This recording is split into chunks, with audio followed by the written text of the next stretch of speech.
Olá, seja bem-vindo a mais um programa Educação em Pauta. No programa de hoje nós vamos conversar com o professor Raurison Dantas. Ele é advogado, professor da Faterne Gama Filho, da Faculdade de Natal, escritor e palestrante também nessa área do direito. Professor, seja bem-vindo ao programa Educação em Pauta. Bom tê-lo aqui para a gente que vai conversar sobre um tema muito importante para você que é pai, que é o impacto da pornografia de vigilância no âmbito digital, né? E sobre uma regulamentação existente nessa área. Seja bem-vindo, professor.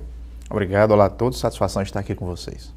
Professor, esse termo, né, pornografia de vigilância, como é que ele se aplica e acontece na nossa vida, obviamente digital e real, e nessa miscigenação entre ações na internet e no nosso dia a dia?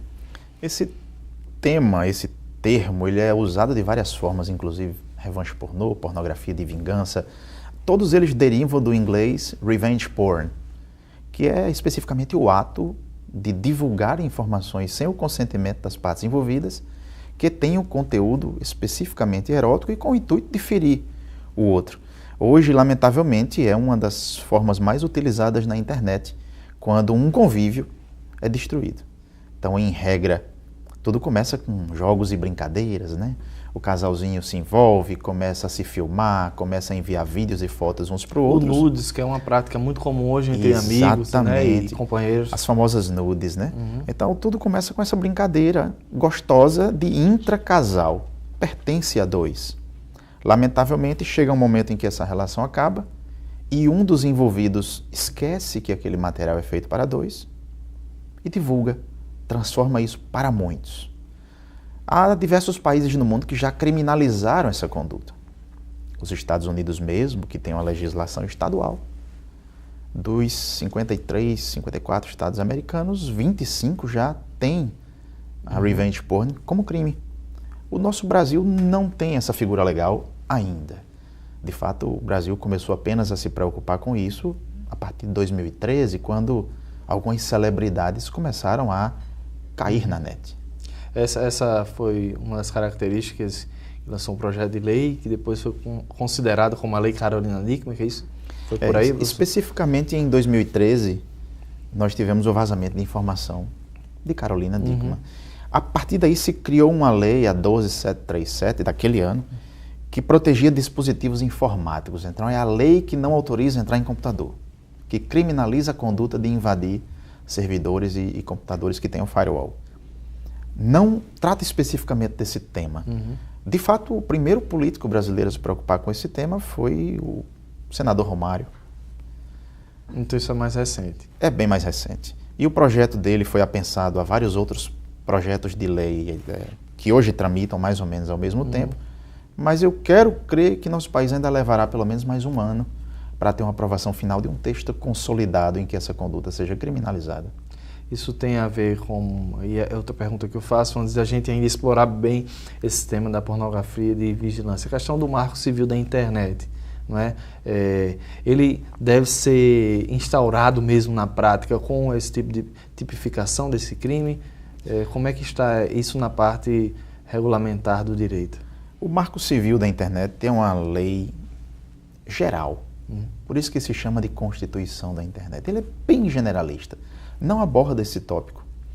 Apenas o artigo 21 do Marco Civil é que diz que qualquer conteúdo poderá ser removido dos servidores de conteúdo mediante ordem judicial ou de uma autoridade competente. Vamos dizer que o Marco Civil deu o início do necessário para que essa legislação venha a ser efetiva. Mas retirar do ar por si só não basta. Retirar do ar por si só não resolve. A própria lei por si só não resolve. Nós precisamos de uma mudança de cultura para que isso não aconteça. Porque na internet não existe o retirar do ar. É uma ficção. Uma vez na internet para sempre. No mundo da internet, né, e a gente às vezes parece que controla. Se tirar só de uma rede ou aquela foto que você postou, mas depois que cai o mundo da internet, isso tem que ser levado em conta também, né, professor? Muito, porque isso é o que se chama de desindexação. Sair da internet. A desindexação no Brasil, o direito ao esquecimento no Brasil, ele ainda não vigora. O próprio Google, que é hoje a ferramenta de busca responsável por 70% de todo o fluxo da informação no planeta, O próprio Google começou a tratar esse tema de forma mais firme muito recentemente. Então, nem mesmo o próprio Google tem uma política própria de remoção eterna da informação. Isso não vai acontecer. Então, o grande ideal é evitar que aconteça o fato. Porque uma vez na internet, para sempre na internet. Isso é uma coisa que as pessoas que estão em casa, né, o público em geral precisa colocar em mente, né, pensar duas vezes no que vai falar, né. Obviamente a gente está falando da pornografia, mas muitas vezes uma postagem com um cunho indevido, né, de discriminação racial, política. Professor, eu queria que o senhor pudesse fazer essa distinção, né. A gente falou do caso da Carolina Dickmann, essa vigilância, né, a partir desse crime de pornografia é uma coisa. Outra coisa é você, por exemplo, pegar fotos da própria Carolina e roubar e publicar, né, sem esse processo de chantagem. É isso que se diferencia como o crime de pornografia, de vigilância, e o crime tipificado de outra forma, divulgação muito bem indevida da imagem, por exemplo. Como é que isso acontece? Muito bem entendido, inclusive.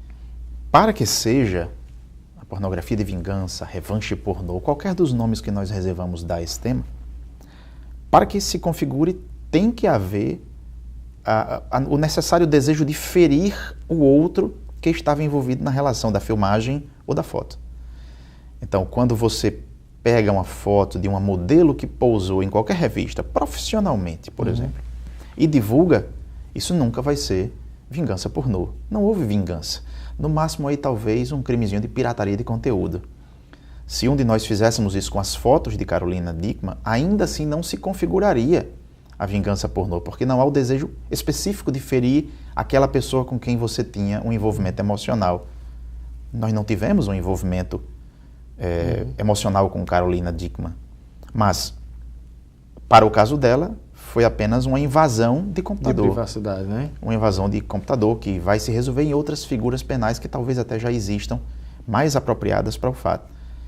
Esta em específico tem que ter a vontade de ferir alguém com quem você teve então, na maioria das vezes, então, nesse caso, obviamente, né, como uma consequência, é de alguém que esteve perto, né? Quem sabe colegas. O senhor poderia citar, obviamente, guardando as devidas fontes, né? Casos onde a gente poderia citar, olha, inclusive para o público, um pai, um parceiro, uma pessoa da família, né, ficar mais atento, porque a gente sabe que isso acontece no nosso cotidiano. Isso. Como alertar? No Brasil nós já tivemos vários casos nacionalmente conhecidos. Vamos citar apenas um aqui para não popularizar o que não deve ser popularizado. O caso de Fran, que foi conhecido nacionalmente. Fran foi atingida por alguém com quem ela tinha um envolvimento há 3 anos. Há 3 anos havia uma relação de amor que se transmutou numa relação de ódio e que veio a marcar para sempre a vida dela. Nosso Rio Grande do Norte também tem suas vítimas. E são muitas. Porém, como é um assunto tabu, isso não vaza para a sociedade com tanta força, mas vaza. Tanto que o ano passado, 2015, a UFRN teve sua primeira tese, sua primeira dissertação, a bem da verdade, a respeito do tema. Uma aluna de serviço social chamada Luane Meirelles escreveu uma dissertação sobre Caiu na Net, sobre o efeito terrível de jovens que, filmadas ou fotografadas por seus até então amores, vieram a cair na net e tiveram suas vidas devastadas por isso. A proteção, ela é muito importante, mas deve passar primeiro por um fenômeno cultural. Eu aponto muito isso. Os pais devem proteger seus filhos, conscientizando-os das consequências daqueles atos. Mas mais que isso, nós temos que conscientizar não só as vítimas, conscientizar os supostos autores dos crimes. Eu tenho um entendimento... Às vezes os adolescentes e a sociedade que é criada dentro desse meio digital, de aplicabilidades, né, e dispositivos, acha que isso é natural, né? Assim como eles mandam uma foto na praia, já que eles recebem tantas fotos de colegas, é natural que eles possam sair publicando. Esse é o grande X da questão. Este é o grande X. Nós somos os criminosos. Quando o crime que nós estamos falando é um crime de pornografia, quando o crime que nós estamos falando é um crime de pornografia de vingança, nós somos os criminosos. Por quê? Porque sabe aquele videozinho safadinho que você recebeu no WhatsApp e que no fundo você sabia que não deveria divulgar, sabia que não deveria passar adiante? Esse é o crime. Esse é o alerta, né? Nós somos os autores desses crimes, na medida que nossa hipocrisia em fazer autocrítica nos permite, de forma inclusive às vezes jocosa, levar isso adiante. E a gente fica compartilhando nos grupos, né? Quem sabe no grupo do... Voltando para os homens, por exemplo, no grupo do futebol, no grupo dos amigos, como se aquilo fosse motivo de chacota ou de se vangloriar com essas imagens dos outros que a gente nem conhece, né? Muitas vezes. Falando sobre isso, alguns anos atrás, não muitos, eu tive o infortúnio de receber fotos de uma jovem que ela era filha de um ex-aluno meu. Eu conhecia. E eu fiquei chocado porque ninguém levou até o pai dela isso. Ninguém levou até a ela. Estava distribuindo. Às vezes nem sabe, né? Ela não sabe. Só vai saber aí quando já está realmente massificado nas redes sociais. Professor, as pessoas que se colocam, né? Ou que se colocaram inevitavelmente em uma situação que vai levar a essa superexposição através dessa fotografia, dos vídeos ou qualquer que seja a peça que vai expor essa nudez ou essa intimidade. O que essas pessoas têm que fazer, né, para que, quem sabe, chegar a uma rede social ou buscar a ajuda de um advogado para aquela foto poder sair, né? Em primeiro lugar, a gente até conversou que inevitavelmente ela vai continuar, mas em primeiro lugar, o que ela deve fazer? O primeiro cuidado que nós orientamos é, se você deseja encontrar o perpetrador, proteja a prova. Guarde, não apague. Guarde, inclusive, o caminho que aquela foto, o caminho que aquele vídeo fez para chegar até você. Porque essas outras pessoas também poderão ser, cada uma na sua medida, penalizadas civil e futuramente criminalmente também. O senhor diz link, print... Todos os links, os prints, quem passou para quem, porque eventualmente isso ajuda a chegar no primeiro. Pensa-se que a internet é uma terra sem lei. Pensa-se que a internet é uma terra sem recursos para se achar perpetradores. Não, não é. Após a rearquitetura da internet que existiu de 1995 a 1998, hoje é possível se chegar nos perpetradores. Mas proteja a prova. Segundo, fica essa mensagem para as vítimas. Não se sinta culpada. Você não é culpada. Aquilo que você fez dentro da sua intimidade e é um direito de toda mulher utilizar o seu corpo assim como é um direito dos homens fazê-lo. Nós temos que impedir essa conduta eterna machista de que o homem pode fazer total uso do seu corpo, mas a mulher não. Nossa sociedade oprime, e oprime muito ainda as mulheres. Nossa sociedade ainda é muito opressora. Então não se sinta terrivelmente mal com isso. Dialogue. Converse com sua família, converse com os amigos que estejam ao seu redor. Sob hipótese nenhuma, pense em cometer suicídio. Sob hipótese nenhuma, pense em prejudicar a sua vida. Quem prejudicou sua vida foi outra pessoa. E você deve tentar ir atrás dessa pessoa. Isso é um alerta importante, né, professor? Quantos problemas psicológicos não são gerados por essas ações? Mas a gente volta a conversar sobre isso no segundo bloco. Você de casa não saia daí, a gente continua falando sobre esse assunto muito polêmico e também importante para o dia a dia da nossa sociedade. É necessário fazer o alerta e no segundo bloco a gente volta com essa informação, tá bom? A gente volta já já com a segunda parte do programa Educação em Pauta. Até lá.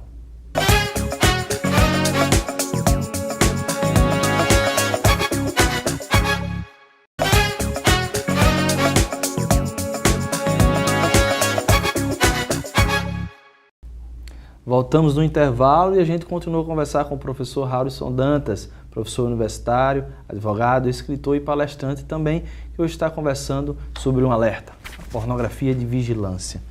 Professor, no final do bloco passado a gente inevitavelmente falou sobre esse contexto que acontece muito com as mulheres, né? Nessa sociedade, e é importante fazer essa crítica, a sociedade machista e opressora com as mulheres sobretudo, termina levando com que esses crimes tenham uma maior intensidade com as mulheres. Mas os homens também sofrem com esse tipo de crime, não é?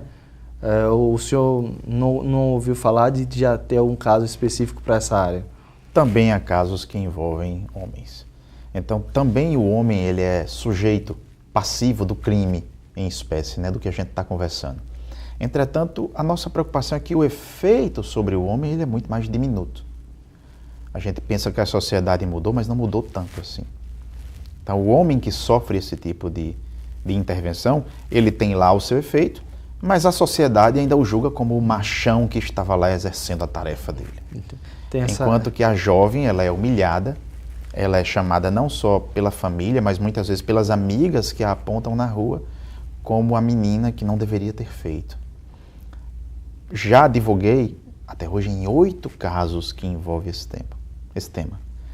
E o mais lamentável é que, já na delegacia, quando há necessidade de se prestar queixa sobre isso, já na delegacia, a vítima é vitimizada de novo. Já na delegacia, os policiais comentam a lástima que é isso, comentam, ela fez porque quis, caiu na rede porque horrível, quis, né? Ela não deveria ter feito. Até nas o julgamento perguntas, o começa senhor não lá. acha, não, no momento de fazer perguntas, como foi, de que forma, o porquê, nessa hora da investigação já traz essa insensibilidade, né? Isso, e te digo até mais, em um dos casos, o policial que nos atendia pedia para ver as fotos e os vídeos. E eu conseguia sentir que quando ele fazia isso, o objetivo não era perseguir o criminoso, era a curiosidade de ver a foto, de ver o vídeo. Que absurdo, né? Então a vítima, ela é vitimizada novamente. Ela é vitimizada pelo agressor, ela é vitimizada muitas vezes pela família, ela é vitimizada pelos amigos, se faz faculdade pelos colegas da faculdade, pelos professores, e quando chega na seara policial, não é em todos os casos. Nós temos uma polícia extremamente competente, mas há os casos em que isso não acontece. E quando chega na polícia, é vitimizada. Mais uma vez. Mais uma vez. Professor, a gente está falando essa questão exatamente de quando você manda uma mensagem, né, e você faz essa chantagem, né? Mas no decorrer desse crime inicial, né, da chantagem, pode acontecer dessa foto ir para os amigos e um amigo querer entrar em contato. Eu estou achando que você agora é garota de programa. Por que eu estou citando isso? Porque alguns casos já aconteceram, né, e publicizaram na mídia nacional, onde colegas passaram a mandar mensagens caracterizando aquela jovem como se ela fosse prostituta, né? Isso.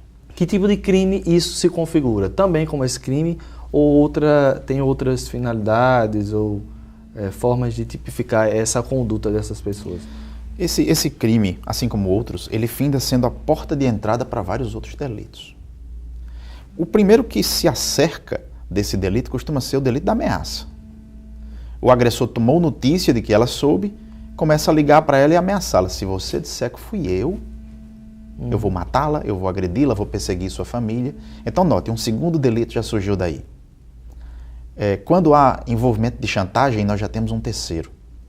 Quando desse aí decorre uma injúria, quando desse aí decorre uma calúnia, quando decorre uma difamação, porque inclusive é possível você dizer que a pessoa cometeu outro ato delituoso enquanto fazia aquilo. Fizemos isso durante o consumo de drogas. Você acabou vinculando um outro crime a isso, né? Você acabou. Haviam outras meninas e ela chamou para participar. Você acabou vinculando também a reputação dela a isso. Então são diversos outros delitos que também se juntam. E aí o Ministério Público, que é quem vai fazer a fração de qual delito vai carrear os demais, na acusação do eventual perpetrador, é quem vai definir qual é o crime principal e quais os outros que os cercam. Mas o fato é que, em regra, esse crime nunca vem sozinho. Do lado criminal é ruim, tanto pior do lado da vida da jovem.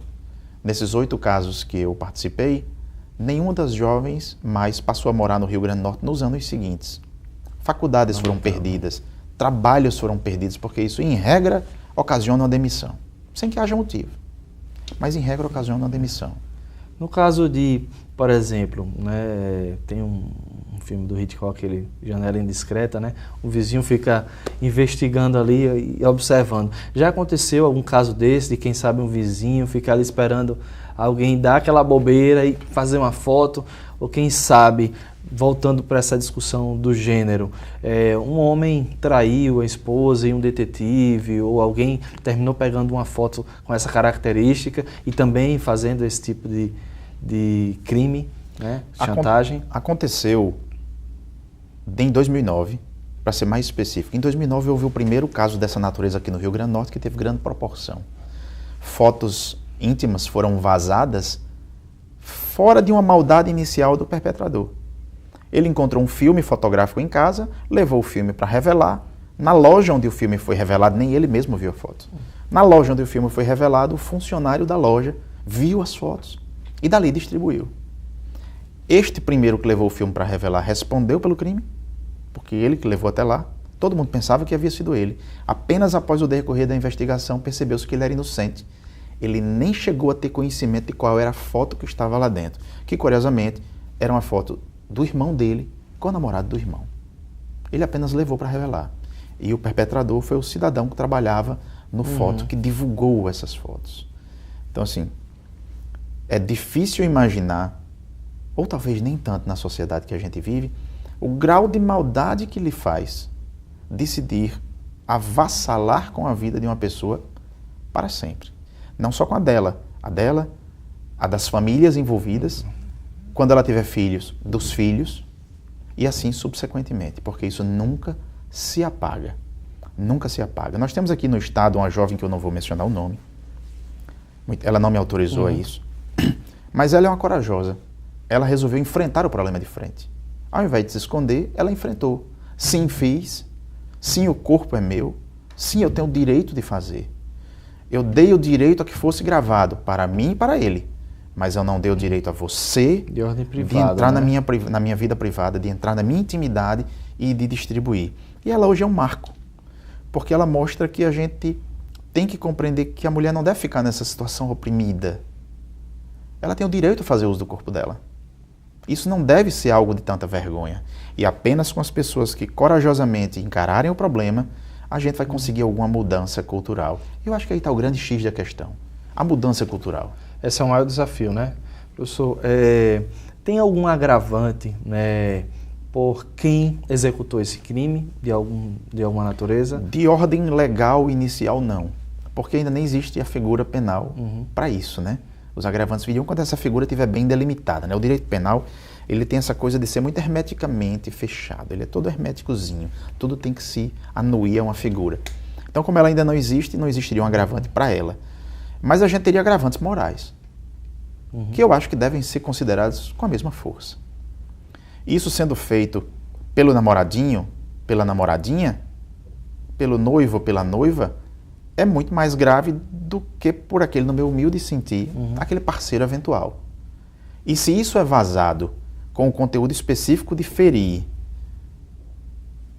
por um parente envolvido, por quem tem o dever de cuidar de você, seu pai, sua mãe, seu irmão, pessoas que têm o dever legal de cuidar de você, eu acho que isso tem um agravante moral a se considerar. Recentemente uma juíza, numa sentença, muito bela inclusive, julgando um crime dessa natureza, ela mostrou na sentença toda a resignação dela, porque ela teve que fazer uma condenação ínfima, porque não existia ainda essa figura penal. E essa era outra pergunta que o senhor citou. Infelizmente, nós não temos essa educação, digamos assim, né, cidadã, para evitar crimes dessa natureza, né? Então, que tipo de penalidades o senhor acha que ainda são muito brandas?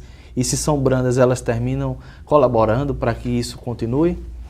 Sim, eu concordo e acho que isso tem que mudar. Eu acho que nós não precisamos sempre de penas muito piores, mas nesse caso em específico nós precisamos de uma pena que pelo menos prenda. Hoje, mesmo com o projeto de lei que tramita e que recebeu esta semana a aprovação da Comissão de Constituição, mesmo ele vem prevendo uma pena de 1 a 3 anos. Ninguém é preso no Brasil com 1 a 3 anos. Você vai substituir essa pena por serviço à comunidade. O trabalho em alguma escola. Né? Trabalhozinho aos sábados, às sextas-feiras numa escola. Mas quem é que quer um perpetrador de um crime dessa natureza próximo a crianças e adolescentes numa escola? Então eu acho que esse excesso de não culpabilização faz com que o crime não tenha temor algum. Hoje virou banal divulgar-se situações, inclusive, não dessa natureza, mas ainda eróticas. Em colégios, o aluno ou a aluna se senta de uma forma inadequada, aparece um pouquinho do corpo. Sempre tem um aluninho lá atrás com o smartphone fotografando e jogando nos grupos da escola. Uma escola para a qual eu advogo aqui em Natal, este ano, no início de 2016, 2 alunos saíram da escola justamente por causa dessas fotos que circulavam nos grupos das escolas. Esse oba-oba é muito perigoso, né, professor? Isso é terrível. Nós temos que ter uma séria conversa sobre reeducação digital, os seus limites e os seus riscos no mundo digital. Professor, existem hoje já algumas delegacias especializadas para o crime virtual, não é? Seriam, então, essas as delegacias que uma vítima deveria buscar ou quem ela deveria buscar nesse caso? Há estados brasileiros em que nós temos delegacias mais ou menos especializadas no assunto. O Rio Grande do Norte, lamentavelmente, não tem nenhuma. Nós já tivemos uma delegacia que começou a se especializar em crimes digitais, mas ela foi fechada no governo anterior ao governo que hoje está. Então o Rio Grande do Norte não tem essa especialização. A Polícia Civil ela não tem um preparo específico para lidar com este crime. Na ocorrência do crime, busque o apoio institucional, obviamente da polícia, para registrar, mas busque o apoio da Ordem dos Advogados do Brasil, que já tem um texto específico para tratar disso, já tem uma comissão específica para auxiliar nesses casos, com conhecimento técnico para isso. Busque o Ministério Público, nós já temos hoje promotores extremamente capacitados na área digital. Ou seja, se nós não podemos contar hoje com a polícia totalmente aparelhada para isso, apenas a federal teria esse tipo de aparelhamento, busque outras instituições que possam auxiliar. Professor, o nosso programa já está terminando, né? A gente sabe que esse tema é muito importante. Eu queria deixar essa última fala que o senhor pudesse fazer um alerta, né? Mais uma vez aí para o público que está em casa, para os pais e também, quem sabe, para um telespectador que às vezes possa já ter feito isso, possa ser levado a tentar fazer algo desse tipo, possa entrar na cabeça dessa pessoa que isso é um crime grave e que afeta uma condição social, psicológica, né, dessa vítima de maneira muito intensa. Duas coisas nos parecem muito importantes. A primeira coisa, pais, não criem seus filhos. A gente cria animais. Eduquem seus filhos, conversem com seus filhos, fiscalizem o que eles estão fazendo no mundo digital. Crianças e pré-adolescentes não devem ter acesso integral por horas e horas a fio nesta internet meio sem dono. Este cuidado inicial e o diálogo vai impedir que nós tenhamos futuros autores de crime. Para o mundo de hoje, para as pessoas que já estão aí a fazer, machucar nunca é engraçado. Fazer sofrer nunca é uma piada. No mundo digital, o sofrimento pode terminar num suicídio físico. Apenas em 2013 nós tivemos 9 suicídios no Brasil referentes a esse tema. É chegado o momento de pararmos e repensarmos qual é o nosso melhor conceito.